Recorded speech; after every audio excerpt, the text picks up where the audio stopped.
Hey everybody, I just started working on a few features for this game, as you could see. So for example, I organized everything right here in level 1, and if I go and click on here, you can see I have a level transition. So this allows us to switch between different scenes and still have our character and everything set up correctly.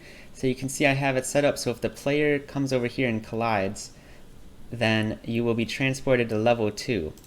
And I haven't really done any work on level 2 here, but let me just go to the main level. You can see that the character will spawn in right here. And I still need to have the player in the scene, but it doesn't matter where he is, he'll just get transported right here, right when the scene starts.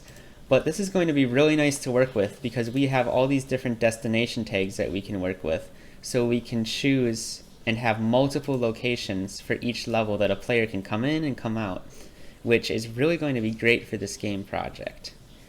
Other than that, I have everything organized and I have renamed everything, so it should be a little bit cleaner to work with. And I also have the template and the playground. So the playground is just where I'll mess around with some different projects and different ideas for this game.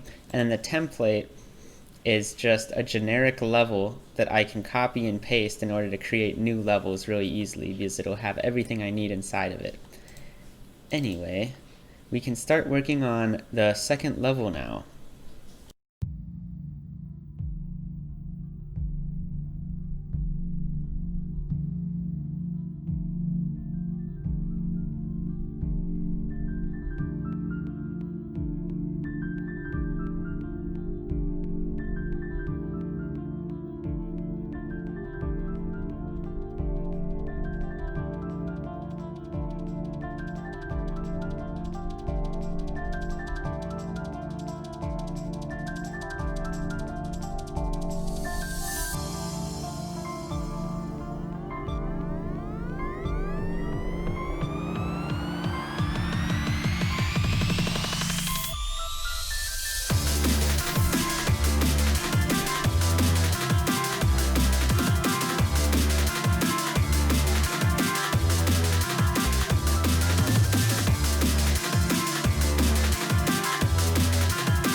Okay, awesome. I've been doing some stress testing now, and I seem to have fixed the issues that I've been having where the webs would go through the walls and also the spiders would fall through the floors.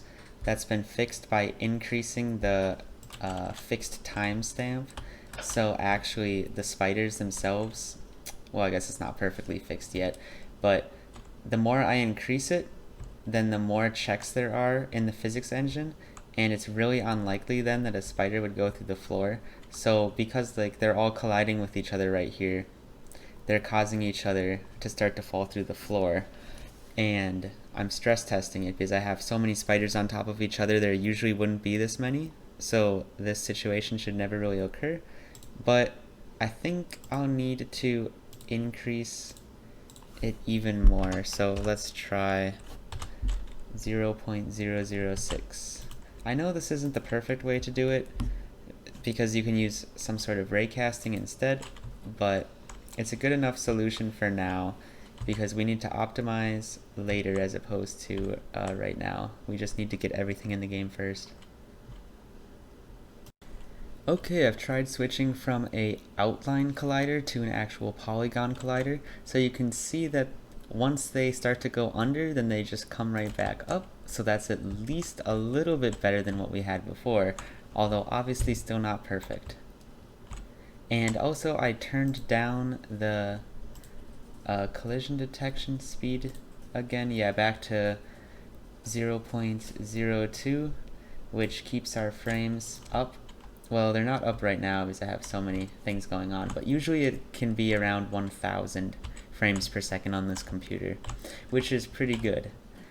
And yeah, I think that will be it for this episode. Thank you for watching, and yeah. Okay, and I just upped it a little bit. I added many more spiders, and you can see it's about 1.7 frames.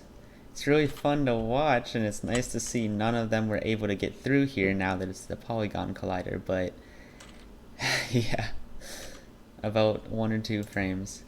So obviously there's still optimizations to do, and of course there should never be this many spiders in one place. That'd just be awful, but yeah. Until next time.